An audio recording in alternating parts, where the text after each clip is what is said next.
अच्छा, ऐसा धोखा हमारे साथ किया, भोगोगे तुम। ये जो निकलता है ना भोगोगे, ये अकाट्य होता है। क्योंकि किसी का भी हृदय, मान लो किसी भी जीव जंतु को आप कष्ट दें और उसका हृदय आह भर जाए, तो वो आह वज्र की लीक है, तुम्हें भोगना पड़ेगा। वो आह किसी की ना लेना जिंदगी। कोई ऐसा कोई आह भर करके कह दिया तुम समर्थ हो, हम तो कुछ कर नहीं सकते, और अंदर से दुखी, फिर तुम्हारी सामर्थ्य काम नहीं करेगी, मिट्टी में मिला देगी। ऐसा नहीं कि आप जो कर रहे हैं कोई देख नहीं रहा, कोई हिसाब किताब नहीं, जो कर रहे हैं अवश्य में भोक्तव्यम, बहुत सावधान।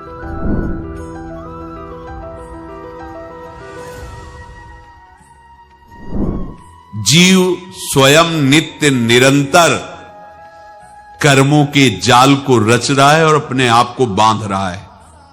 आपको मुक्त होना है, बंधना नहीं है। जीव का जन्म कर्मों के अनुबंध से होता है, कर्मों के बंधन से होता है, और उसको अपना ऋण चुकाना होता है। कर्मानुबंध ये बहुत सूक्ष्म विषय है। जैसे आप जिस परिवार में जन्म लिए हैं, तो उस परिवार के लोगों से आपका ऋण है, इसलिए उसी परिवार में आप आए हैं। और ऋणानुबंध, उसको बिना चुकाए या बिना वसूल किए आप वहां से जाएंगे नहीं। आपको लेना है तो वसूल करना है, और देना है तो चुकाना है। ये पूर्व के जन्मों से निश्चित किया गया है। जैसे किसी के यहां पुत्र हुआ, जन्म से ही पैसा खर्चा शुरू हुआ, जो बड़ा हुआ तो उद्दंडता के द्वारा मार पूरे परिवार को क्लेश पर क्लेश देता चला जा रहा है। ये तुम्हारे कर्म का फल है। या ऐसे शक्तिहीन बुद्धिहीन ऐसे पागल पूरे जीवन सेवा करो, तुमसे अपना हिसाब चुकाने के लिए वो आया है। अब परिवार के जो सदस्य जुड़े आके, मतलब पत्नी आते ही पूरी हृदय में आनंद, परिवार में आनंद, और जीवन भर वो आनंद ही सुख देने के लिए उसका जन्म हुआ। वो अपना ऋणानुबंध मुक्त, और आते ही भयंकर क्लेश खड़ा कर दिया, बीच में दीवाल और झगड़ा वैसा, फिर अतरे दिन मारपीट शुरू, कलह अशांति, पूरा जीवन नरक हिसाब करने आए। यहां ऋण चुकाए बिना कोई जा नहीं सकता, ऋण चुकाना पड़ेगा। किसी का ऋण वसूल करना है तो किसी को ऋण चुकाना है, दोनों काम करने होते हैं। अनेक जन्मों में अनेक लोगों के साथ हमने जो बर्ताव किए हैं, अच्छे या बुरे, वो होंगे। अब किसी आदमी को हम जानते नहीं, अचानक मिला, अचानक टक्कर लगा और मार पीट गाली गुप्ता सब कर दिया, चुपचाप सह लो। क्यों? ये आपका हिसाब है, पूर्व का हिसाब। हमारा उससे कोई द्वेष नहीं, कोई संकल्प नहीं। अचानक घटना घटी और हमसे द्वेष करने लगा, हमें पीटने लगा, हमें गालियां दे, ये हिसाब है, चुपचाप सह जाओ। अपने घर का भाई ही भारी दुश्मन बन गया और क्लेश दे, हिसाब है। एक प्रभुदत्त ब्रह्मचारी जी की वाणी में पढ़ा था, एक महात्मा जी भ्रमण करते थे, तो उस समय असरफियां चलती थी, मोहरे असरफियां, तो उनको भेंट में देते लोग। तो या तो ठाकुर सेवा में लगे तत्काल, या संत सेवा में तत्काल लगे, उसका संग्रह करके डोलना ये ठीक नहीं है। बैरागी के लिए सिद्धांत में ये ठीक नहीं है। तो जब 2, 4, 6, 8 ऐसे मोहरे हुई, तो उन्होंने विचार किया कि और भ्रमण करके जब काफी मोहरे हो जाएंगी तो प्रयागराज में जब कुंभ पड़ता है, एक बार पूरे सब अखाड़े के संतों को, अलग अलग संप्रदाय सब संतों को बुलाएंगे और सबको पवाएंगे। अब साधु है तो यही विचार करेगा, और क्या विचार करेगा। तो उन्होंने एक ऐसे डंडा बनवाया, बेंत, जो ऊपर से चूड़ीदार और भीतर पोला, और मोहरे उसमें डालते गए। और भ्रमण, जहां जहां श्रद्धालु भगत सबके यहां जाना और इच्छा रखना कि एक मोहर तो दे दे दक्षिणा में। कामना कोई भी हो वो बांधती ही है, ध्यान रखना। इसीलिए प्रभु जो चाहे वो करे, अपनी चाह नहीं रखनी चाहिए, अपनी चाह प्रभु की चाह में मिला देनी चाहिए। धीरे धीरे वो छड़ी भर गई। भ्रमण करने वाले महात्मा चूड़ी लगाई, इंतजार करते रहे। जब प्रयाग का कुंभ पड़ा तो चले। तो रास्ते में एक गांव में पूछा जाता है, जैसे कहीं रुको कि कोई श्रद्धालु ऐसा है जो संत सेवी है। तो कुछ लोगों ने बताया, हाँ एक परिवार है बहुत संत सेवी है और आपको मिलाते हैं उनसे। आइए महाराज, घर में रुका। खूब अच्छा हलवा पूड़ी पवाया और जो घर के मालिक थे चरण दबाए। चरण दबाते दबाते उनकी दृष्टि पड़ी उस डंडे पे। तो इतना मोटा और ऊपर से कुछ चूड़ी सी भी नजर आ रही, इस डंडे में तो कोई रहस्य है ही है। अब महात्मा जी को खवा पिला के सुला दिया। महात्मा जी जब सो गए तो पत्नी से धीरे से कहा, वो डंडा लाओ बाबा जी का। डंडा, वो चूड़ीदार जो ही खोला पलटाया तो सैकड़ों मोहरे। ऐसे संत रोज पधारे भगवान, तुम आनंद हो जाए फिर क्या। पत्नी से कहा, नाप के कंकड़ लाओ। वो तो महात्मा जी तो खाए खीर पूड़ी, आराम से सो रहे। रात में पूरी प्लानिंग करके उसमें कंकड़ भर के चूड़ी लगाकर सिराने रख दिया, सारी मोहरें हटा ली। महात्मा जी आराम से छड़ी उठाए तो वजन पक्का। वैसे बड़े लोग चतुर होते हैं, पर ये नहीं जानते कि कर्म कितना भयानक होता है। और उनकी कोई संतान नहीं थी, पर धन में इतना प्रेम उनको था। बहुत सावधान। साधु महात्माओं के पास जो अर्थ है, गृहस्थी अगर आता वहीं से है, पर अगर उसको जोर जबरदस्ती या किसी छल कपट से, तो वो उसका विनाश ही करता है। आज तक का प्रमाण है। अब उनको ये भाव पता नहीं होगा, या पता होगा तो लोभ के कारण वो उसको मान नहीं पाए होंगे। महात्मा जी गए प्रयाग में, किसी अखाड़े पर रुके और वहां प्रार्थना की कि कल जो है संपूर्ण अखाड़ों का निमंत्रण किया जाए और सब संतों को भोग पवाया जाए और उनको दक्षिणा भी दी जाए। महंत ने सोचा कि बहुत बड़ा है तो उत्सव है, क्योंकि प्रयाग में कितने हजारों संत महात्मा सब।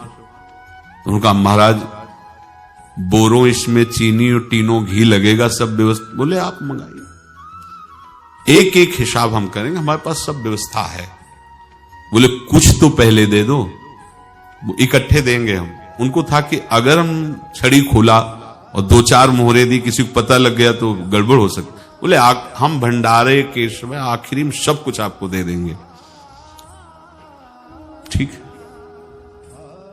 वो अपने पास से पैसे लगाकर खूब जितना सामग्री सब लाए, लाखों की, और सब संतों को निमंत्रण कर दिया। संत जन निमंत्रित हो गए, भंडारा बन रहा है। तब वहां के महंत है और उनका देखो भंडारा भी बन रहा है, संतों को निमंत्रण। अब आप अर्थ की व्यवस्था कीजिए, क्योंकि इतनी बड़ी हमारी सामर्थ्य नहीं थी जितना हमने किसी तरह हमने व्यवस्था की। अब मुझे अर्थ चाहिए, तभी आगे की व्यवस्था बढ़ेगी। संतों को दक्षिणा देंगे और जिनसे अर्थ लिया उनको दे। देखो रसोई बन गई है सब। उनका छत में विश्वास नहीं तो ये अभी चूड़ी खोली। उनको तो था ना कि मोहरे हैं, कंकड़। तो जैसे कितना उनको सदमा लगा होगा। हजारों संतों का निमंत्रण, रसोई बन, मतलब संत हो के छल कपट। तो उनका महाराज आपने तो हमारा नाश कर दिया, जो महंत थे। अब बताओ रसोई बन गई, संत निमंत्रित हो गए और आप ये कंकड़ दिखा रहे हैं हमको। आपने तो हमें बर्बाद कर दिया। हमारी इतनी सामर्थ्य नहीं थी, आप पहले बता देते। संत होकर ऐसा छल कपट। अब वो बोले तो क्या बोले, क्योंकि उनको पता था कि मोहरे हैं इसमें। अंदर से उनका चिंतन गया उसी सेठ के पास। अच्छा, ऐसा धोखा हमारे साथ किया, भोगोगे तुम। ये जो निकलता है ना भोगोगे, ये अकाट्य होता है। क्योंकि किसी का भी हृदय, मान लो किसी भी जीव जंतु को आप कष्ट दें और उसका हृदय आह भर जाए, तो वो आह वज्र की लेख है, तुम्हें भोगना पड़ेगा। वो देखो भीष्म जी को भोगना पड़ रहा है ना।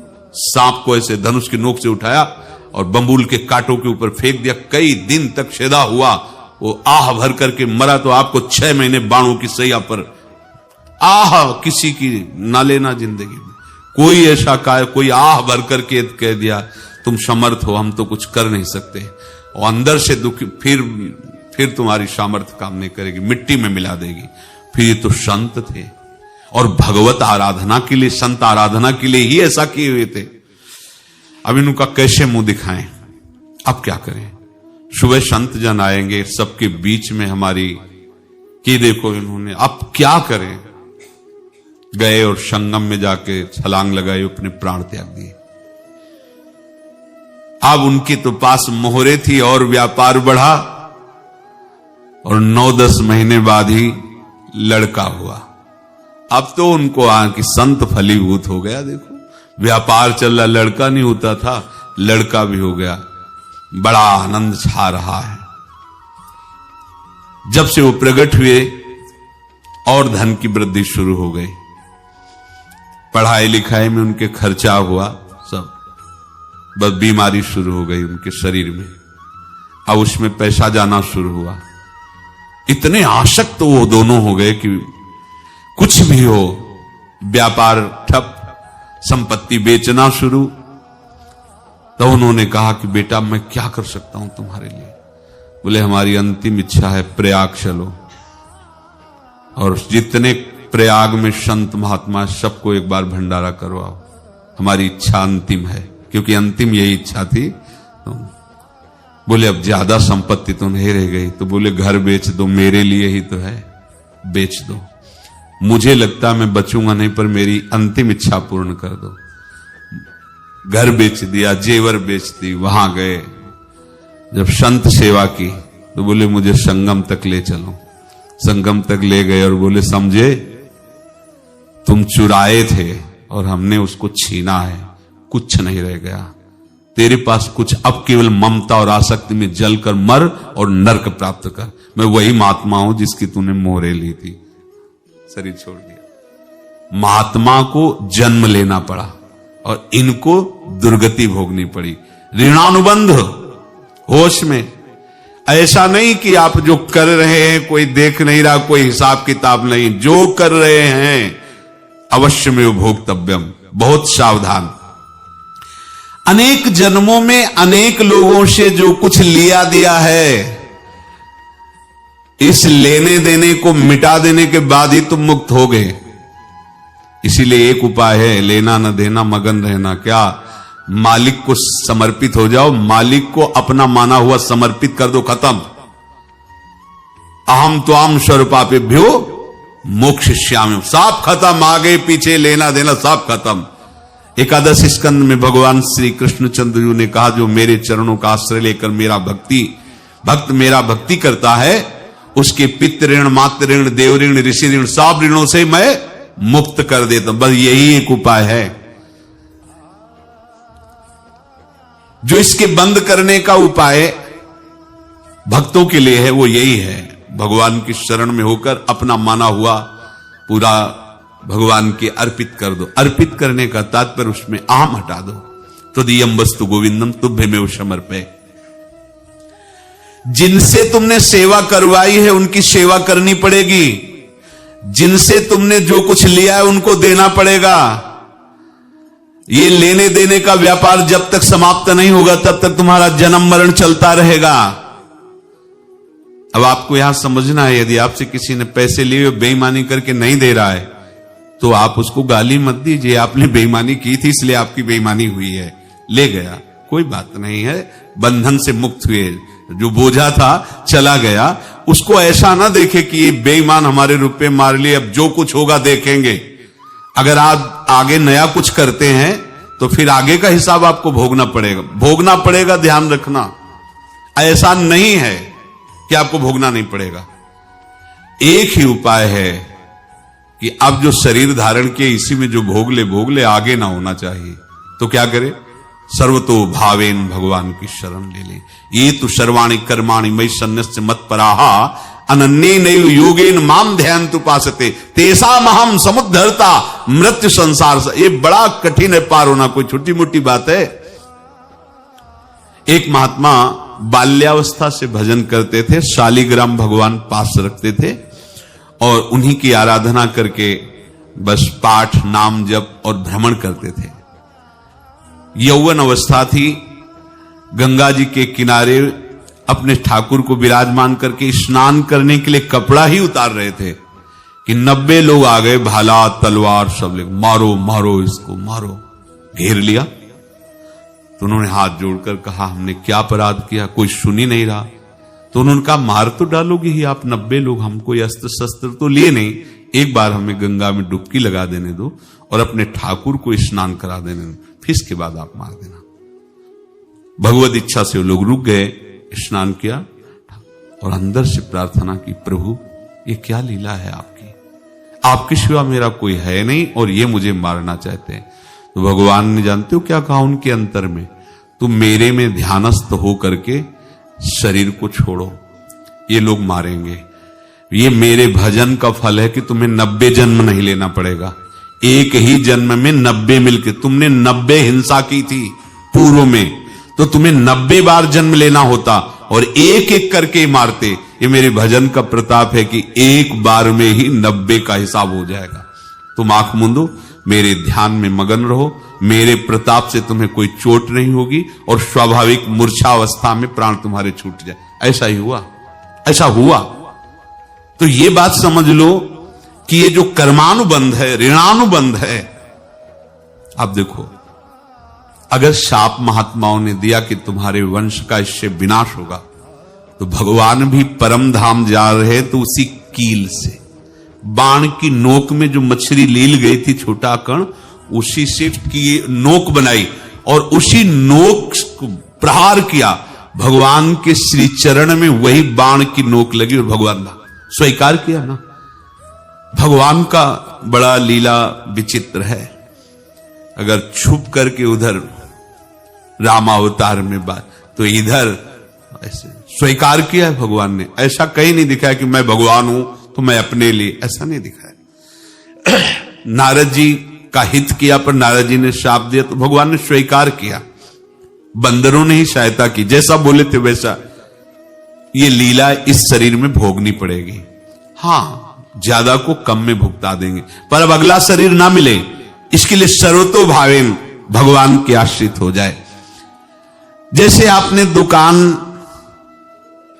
फैला रखी है तो उसमें दो काम होते हैं, लेना और देना। किसी को उधार दिया है तो हमें उससे लेना है, और कोई नगद देकर सामान ले रहा है तो उसे सामान देना है, या उधार लिया है तो हमें उधार देना है। अब अगर दुकान बंद करनी है तो तुम्हें देने वालों पर जोर देना है, लेने वालों पर जोर नहीं। लेने वाला तो जाओ हम क्षमा किया, समर्पित किया, हमारा कोई संबंध नहीं, खत्म हो जाए, वो खुशी हो जाएगा। लेकिन देने वाला तुम अगर दुकान भी उठा दोगे तो जहां भी रहोगे तुम्हारे पास वो आएगा, लाइए हमारा।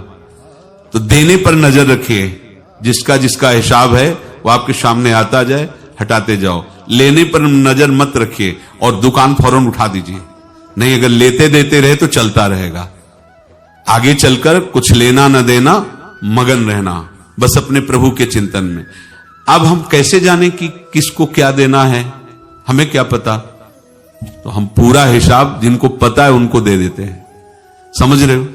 उनको पता है क्या लेना है क्या देना है, तो इनके पास पहुंच गए, सरकारी हिसाब से सब बराबर कर देंगे। हमको अपनी जिम्मेवारी इनकी चरणों में समर्पित कर देना है, तभी हम जीवन मुक्त होंगे। ये रहस्य की बात है। प्रभु कह रहे हैं, यस्य सर्वे समारंभाः काम संकल्प वर्जिताः ज्ञानाग्नि दग्ध कर्माणं तमाहु पंडितम बुधाः। जिसके संपूर्ण कर्मों के आरंभ संकल्प और कामना से रहित हैं, तथा जिसके संपूर्ण कर्म ज्ञान रूपी अग्नि से जल गए हैं, उसको ज्ञानी जन भी पंडित कहते हैं, बुद्धिमान कहते हैं। पूज्य श्री भाई जी महाराज कह रहे हैं, जैसे वहां ज्ञानाग्नि से दग्ध कह रहे हैं, तो अपने वृंदावन वासियों का प्रेमाग्नि से सब कर्म संस्कार दग्न होते हैं। जिस समय आपके हृदय में भगवत प्रेम का प्रादुर्भाव होगा तो लेश मात्र कभी तुम्हें दुख नहीं भोगना पड़ेगा। प्रेम का प्रादुर्भाव होते ही दुख का नाश हो जाता है, महासुख। जब प्रेम का प्रादुर्भाव होगा तो समस्त पाप भस्म हो जाते हैं, अशांति नष्ट हो जाती है, संसार ज्वाला स्पर्श भी नहीं कर सकती है। जब भगवत प्रेम का प्रादुर्भाव होता है तो हो सकता है उस उपासक के जीवन में दुखों का पहाड़ टूट पड़े, परिवार खिलाफ, शरीर रोगी, अव्यवस्था, बहुत बहुत कुछ, सब कुछ। कह रहे हैं इतना सब होने पर भी उसके हृदय में कोई भी दुख नहीं होता। ऐसा सामर्थ्यशाली भगवत प्रेम है। भगवान के चरणारविंद का जिसके हृदय में प्रेम है, भारी से भारी दुख भी उनको विचलित नहीं कर सकता। चलिए दोस्तों, सनातन धर्म के बारे में थोड़ा समझते हैं। सनातन धर्म केवल एक धर्म नहीं, बल्कि जीवन जीने का मार्ग है। यहां हम आपको भगवानों की कथाएं, धर्म की सीख, पुराणों के रहस्य और प्रेरणादायक कहानियां दिखाते हैं, जो जीवन में सही रास्ता चुनने की प्रेरणा देती हैं। अगर आपको हमारा यह वीडियो पसंद आया हो तो वीडियो को लाइक करें, शेयर करें और हमारे चैनल हिंदू धर्म को सब्सक्राइब करना ना भूलें। ये आपका एक सब्सक्राइब हमें और भी बेहतर धार्मिक, प्रेरणादायक और ज्ञानवर्धक वीडियो बनाने की प्रेरणा देता है। हमारा उद्देश्य है सनातन संस्कृति, भारतीय परंपराओं और धार्मिक ज्ञान को हर घर तक पहुंचाना। याद रखिए, अच्छे कर्म, सच्ची भक्ति और सकारात्मक सोच से जीवन सुंदर बनता है। जय श्री राम। हर हर महादेव। राधे राधे। मिलते हैं अगले वीडियो में एक नई कथा, नई सीख और नए रहस्य के साथ। तब तक के लिए धन्यवाद।